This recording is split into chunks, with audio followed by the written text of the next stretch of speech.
ఈరోజు మనం చూస్తున్నాము ఎల్బీ నగర్ వైన్ షాప్లో పాస్టర్ ప్రవీణ్ పగడల గారు మద్యం కొన్నట్లుగా టీవీ ఛానల్స్లో చూపిస్తూ ఉన్నారు.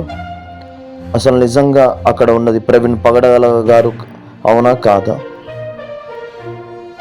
నిజంగా ప్రవీణ్ పగడల గారు ఎప్పుడు కూడా ఆయన మద్యం సేవించలేదు.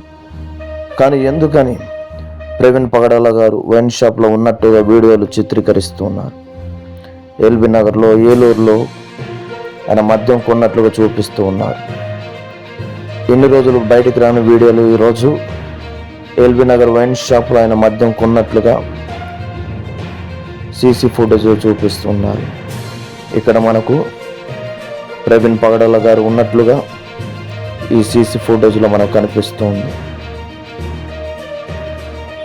ఇక్కడ చూసినట్లయితే ఆయన బయట ఆయన హైటు ప్రవీణ్ పగడల గారు కాదు అన్నట్లుగా కనిపిస్తూ ఉన్నది. ఎందుకంటే ప్రవీణ్ పగడల గారు ఆయన బండి మీద కూర్చున్నప్పుడు ఆయన రెండు కాళ్ళు సరిగా అనవు. కానీ ఇక్కడ మనం చూస్తే ఆయన రెండు కాళ్ళు కూడా బండి మీద కూర్చున్నప్పుడు అటు ఇటు రెండు కూడా కింద కంప్లీట్గా ఆనుతున్నట్లుగా మనకు వీడియోలో కనిపిస్తూ ఉంది. ఇది నిజంగా ప్రీ ప్లాన్ మర్డరా? అసలు ఎల్బీ నగర్ నుండి ఆయన టార్గెట్ చేశారా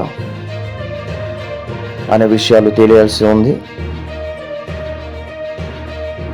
ఇక్కడ చూస్తే వీడియోలో ఆయన లెగ్స్ కంప్లీట్గా అటు ఇటు రెండు కూడా కింద కంప్లీట్గా ఆనుతున్న దృశ్యాలు మనకు కనపడుతూ ఉన్నాయి.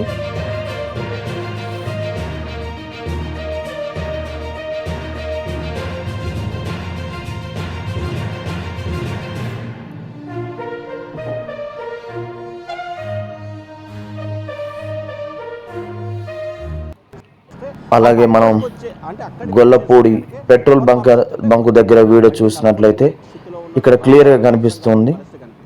ఆయన రెండు కాళ్ళు కూడా కింద పెట్టినట్టుగా మనకు కనిపిస్తుంది. బండి నడపలేని పరిస్థితి ఏర్పడుతుంది, లేదా ఏదైనా ప్రమాదం జరిగితే బండికి డ్యామేజ్ అవ్వాలి. కానీ ఇలానే పొట్టిపాట్ చెక్ పోస్ట్ దగ్గర కూడా మనకు కనిపిస్తుంది వీడియోలో.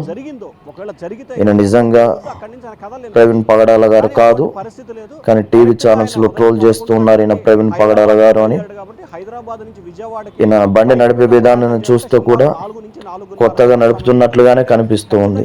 ఆయన 11 గంటలకు హైదరాబాద్ లో బయలుదేరితే సరిగ్గా గొల్లపూడి అంటే ఆయన లెగ్స్ చూస్తే మనం రెండు కంప్లీట్ గా కింద ఆనుతూ ఉన్నాయి. గొల్లపూడికి ఒక 50 నిమిషాల సమయం పట్టింది. అయితే మధ్యలో భోజనానికి సంబంధించి కానీ ఇతర వాటికి సంబంధించి ఇది కావాలని ఒక తీసుకున్నట్లు కూడా, అంటే ఈ టైం షెడ్యూల్ గ్రూప్ వ్యక్తిని తీసుకొని వచ్చి ప్రవీణ్ పగడాల గారిగా నటిస్తూ ఉన్నారు.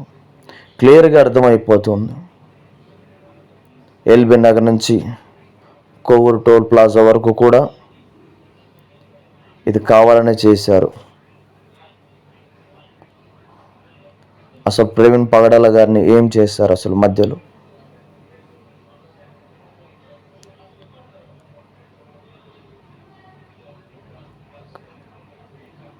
కావాలనే ప్రవీణ్ పగడాల గారిని చంపారు. ఇందులో క్లియర్గా అర్థమవుతూ ఉంది. ఇంతవరకు పోస్ట్ మార్టం రిపోర్ట్స్ కూడా బయటికి రాలేదు. కారణం ఇది కావాలని ప్రీ ప్లాన్. బయట పెట్టట్లేదు, ఇంతవరకు పోస్ట్ మార్టం రిపోర్ట్స్ కూడా బయట పెట్టట్లేదు. ఆయన ముఖ చిత్రాలను కూడా సీసీ ఫుటేజ్లో ఉన్నాయి, క్లియర్గా చూపించట్లేదు. ఎందుకని? ఇది పక్కా ప్రీ ప్లాన్ మర్డర్.